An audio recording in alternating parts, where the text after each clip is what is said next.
Bom dia, oitavo ano. Então, chegamos à nossa última aula do ano, né? Estaremos encerrando o nosso material hoje. Não da forma, né, esperada, o presencial seria, né, muito melhor, não tenho o que discutir. Mas vamos dessa forma aí. E, né, a torcida era, a vontade era chegar à última, né? E cá estamos nós. Ok? Então, o prof vai estar encerrando com vocês o capítulo 19, a questão dos direitos no Brasil do século XIX. Ok? A última aula a gente falou sobre a Constituição de 1824. Essa Constituição falando sobre os direitos políticos, quem tinha direitos políticos no período colonial, e falamos um pouquinho sobre o direito à propriedade. Bem no finalzinho da aula ali, o prof falou sobre o direito à propriedade, né? Esse direito, então, uma sociedade do Brasil colônia, era uma sociedade com muitas limitações, como a gente viu na última aula, né? E essas limitações eram para a grande maioria da população, então poucos que tinham, digamos, benefícios, né? Se vivia naquele período uma sociedade bastante complexa, né? Não era uma sociedade simples de se explicar. A gente tem o costume ou né, se convencionou em colocar a sociedade açucareira como tendo lá, né, parte dos senhores, né, aqueles os senhores, os livres, né, e os cativos, digamos assim, né. Mas entre ser senhor, ser livre e esses cativos se tem muita, né, uma mescla muito grande. Basta a gente pensar que esses escravos africanos que nós tínhamos aqui no Brasil colônia, eles não eram todos da uma mesma cultura, né? Então, a partir disso, a gente já consegue perceber algumas diferenças dentro dessa sociedade, muitas, né? E isso, óbvio, que vai trazer também muitas diferenças em relação ao direito.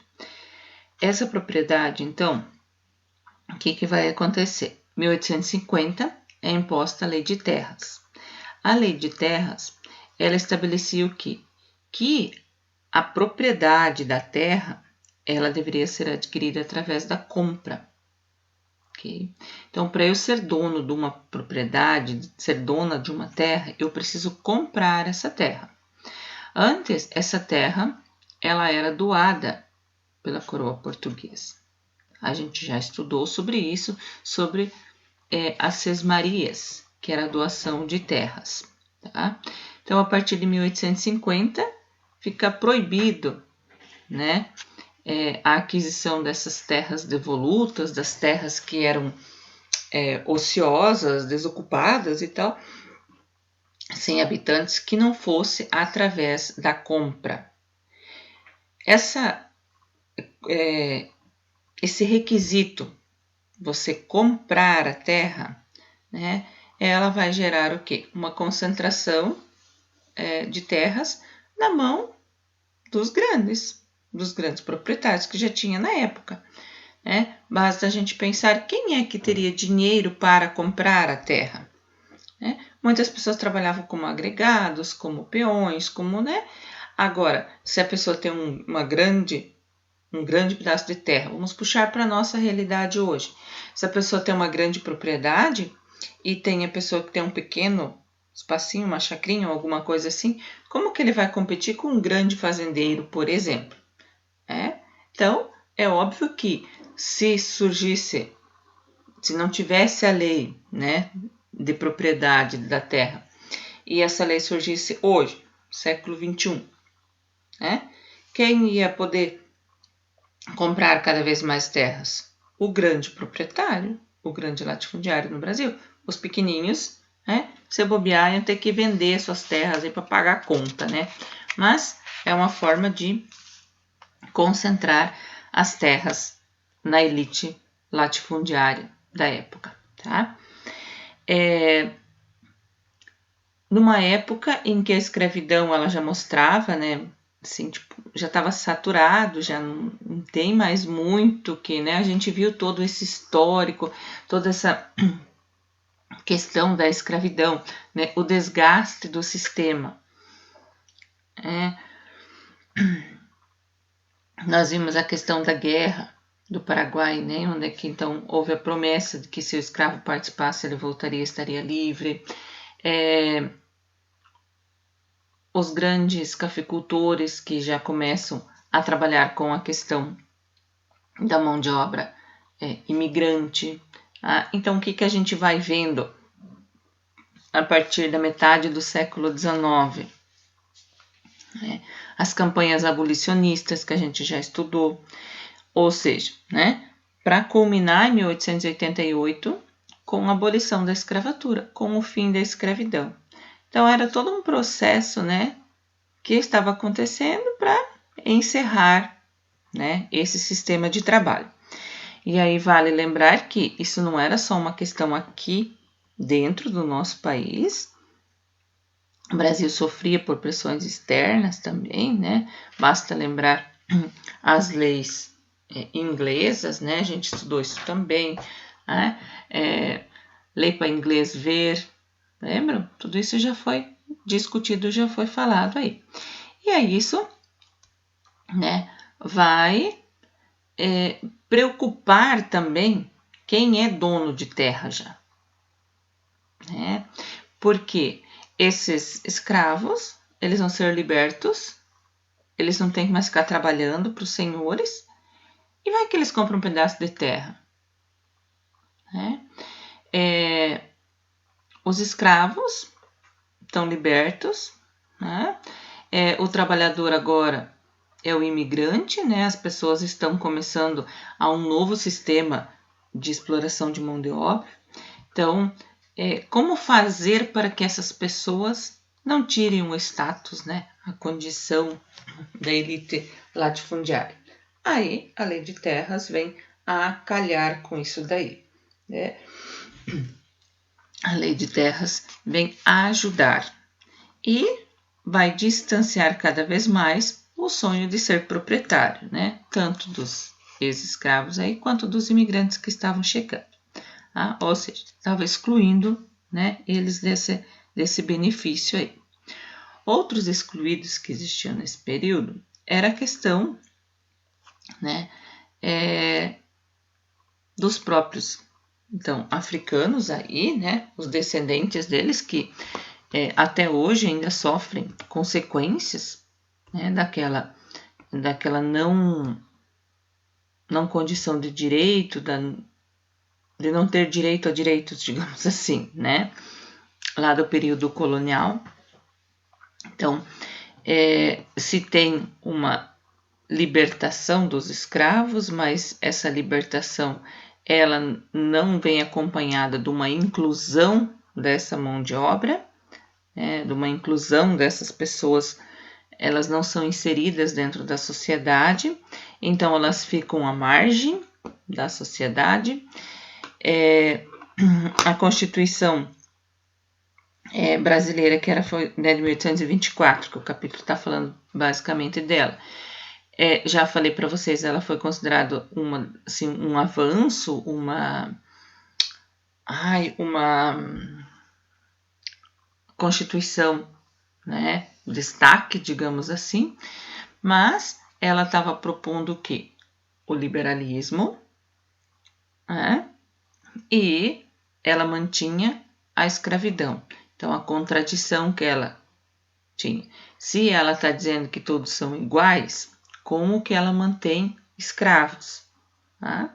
Então, depois que, né, 60 e tantos anos depois, quando ocorre essa abolição, estão livres, mas eles não estão dentro da sociedade. Uma das coisas que justificava essa escravidão, né, era de que o escravo não era um humano, o escravo era uma coisa. Tá? Então, diante disso, ele não teria que ser livre, ele não é igual, porque ele não é um humano.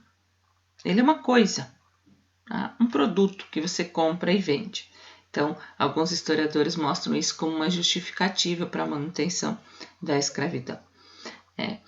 Outro grupo excluído que nem sequer foi mencionado na Constituição de 1824, os escravos também, né? Mas foram os indígenas, tá? Os indígenas que viveram aí toda uma classificação, né? Eles são bárbaros, eles são selvagens, eles são primitivos, né? Era através disso que se tinha um discurso ou, né?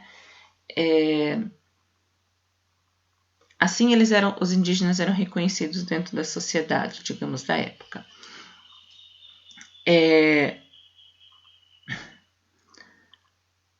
Essa Constituição, então, de 1824, falou, né? Os indígenas, então, eles foram silenciados, né? Eles não apareceram. Algumas fontes mostram, né? Como descrevia eles como essa questão da selvageria, do canibalismo e tal. Então, não houve algo para regulamentar, por exemplo, a presença desses indígenas aqui. Tá? 1840, metade mais ou menos, se não me falha a memória, 1846, 47, 45, nessa faixa aí, Dom Pedro vai criar um regulamento, tá? Das missões, da catequese, da civilização dos índios e tal, né? Lembram que a gente estudou lá no 7º ano a questão da presença das missões jesuíticas e tal, com o objetivo de catequizar os indígenas. Tá? Então, depois ocorre essa regulamentação e tal. Mas, né, o objetivo era o quê? Evangelizar esses indígenas, né, catequizar eles e inserir eles, né, integrar eles à sociedade brasileira. Mas as descrições desses índios eram o quê? Que eles eram canibais, que eles se alimentavam dos negros e tal. Então, assim, aquelas descrições bem fantasiosas, né? E isso mostrando práticas exóticas, digamos assim, né? E faz com que eles não sejam humanos, digamos, né? Se tem uma descrição preconceituosa em relação aos indígenas e, além de preconceituosa, né, não descreve eles como humanos, não reconhece essa diversidade indígena que a gente já estudou também. Falei um pouquinho já também em relação às mulheres, né, de como que essas mulheres elas não tinham direitos, né? Elas precisavam fazer geralmente, ou elas faziam geralmente atividades que eram autorizadas pelo marido, tá? Em famílias que muitas vezes eram extensas, famílias patriarcais, onde os homens são a autoridade, tá? A igreja ajuda a contribuir para essa submissão, né? A igreja mostra, por exemplo, uma vida sexual como algo ilícito, né? Você não poderia ter aí os prazeres da carne, a igreja condena, né? Como uma forma de ter controle, né? Então, as mulheres também estão dentro desse grupo dos excluídos. Por quê? Porque elas eram subjugadas, elas eram obedientes ao patriarca, obedientes ao marido, ao homem da família, né? O homem mais velho. Ok, pessoal? Até o nosso chat, então. E resolvam as atividades aí para a gente poder ter mais participação depois no chat. Ok? Não basta fazer de postagem, façam todas. Beleza? Até depois.